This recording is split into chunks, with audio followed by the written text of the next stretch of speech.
আসসালামু আলাইকুম রহমতুল্লাহি ওয়া বারাকাতুহু। প্রিয় বন্ধুরা আমার, তালিম একটি গুরুত্বপূর্ণ আমল। তালিম মূর্খতা, অজ্ঞতা দূর করে। তালিম আমলের সব পয়দা করে। তালিম আমরা নিজের জন্য শুনব, নিজেকে বদলানোর জন্য শুনব এবং অপর ভাইকে পৌঁছানোর জন্য শুনব। এখন আমি আপনাদের সম্মুখে মুনতাখাব হাদিসের ইকরামুল মুসলিমিনের অধ্যায় থেকে 6 নম্বর হাদিস বর্ণনা করতেছি।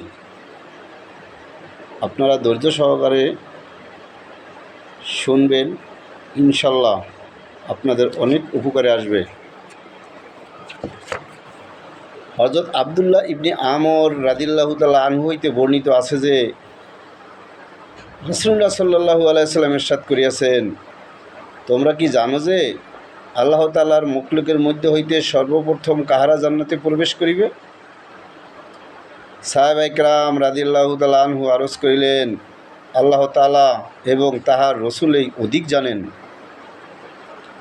রাসূলুল্লাহ সাল্লাল্লাহু আলাইহি সাল্লাম ইরশাদ করিলেন, যে সমস্ত লোক সর্বপ্রথম জান্নাতে প্রবেশ করিবে তাহারা হইলেন দরিদ্র মুহাজিরগণ, যাহাদের মাধ্যমে সীমান্ত রক্ষা করা হয় এবং কঠিন ও কষ্টকর কাজে তাহাদিগকে সম্মুখে রাখিয়া তাহাদের মাধ্যমে আত্মরক্ষার ব্যবস্থা করা হয়। তাহাদের মধ্যে যাহার মৃত্যু আসে সে এমন অবস্থায় মারা যায় যে তাহার আশা আকাঙ্ক্ষা তাহার অন্তরেই থাকিয়া যায়, যে আশা সে পূরণ করিতে পারে না। আল্লাহ তাআলা কিয়ামতের দিন ফেরেশতাদের মধ্য হইতে যাহাকে ইচ্ছা আদেশ করিবেন, তোমরা তাহাদের কাছে যাও এবং তাহাদিগকে সালাম দাও।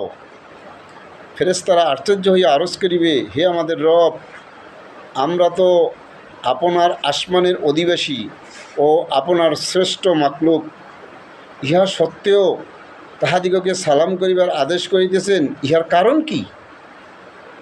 আল্লাহ তাআলা বলিবেন, ইহার কারণ হইল ইহারা আমার এমন বান্দা ছিল যারা একমাত্র আমারই ইবাদত করিত, আমার সহিত অন্য কাহাকেও শরিক করিত না। তাহাদের মাধ্যমেই সীমান্ত রক্ষা করা হইত, মুশকিল কাজে তাহাদিগকে সম্মুখে রাখিয়া তাহাদের মাধ্যমেই অপছন্দনীয় হইতে আত্মরক্ষার কাজ লওয়া হইত। তাহাদের মধ্য হইতে যাহার মৃত্যু আসিয়া যাইত তাহার মনের আশা মনেই রহিয়া যাইত, সে উহা পূরণ করিতে পারিত না। রাসূলুল্লাহ সাল্লাল্লাহু আলাইহি সাল্লাম ইরশাদ করিলেন, তখন ফেরেশতারা তাহাদের নিকট প্রত্যেক দরজা দিয়া এই কথা বলিতে বলিতে প্রবেশ করিবে যে, তোমাদের সবর করার কারণে তোমাদের প্রতি সালাম ও শান্তি বর্ষিত হোক, এই জগতে তোমাদের পরিণাম কতই না উত্তম।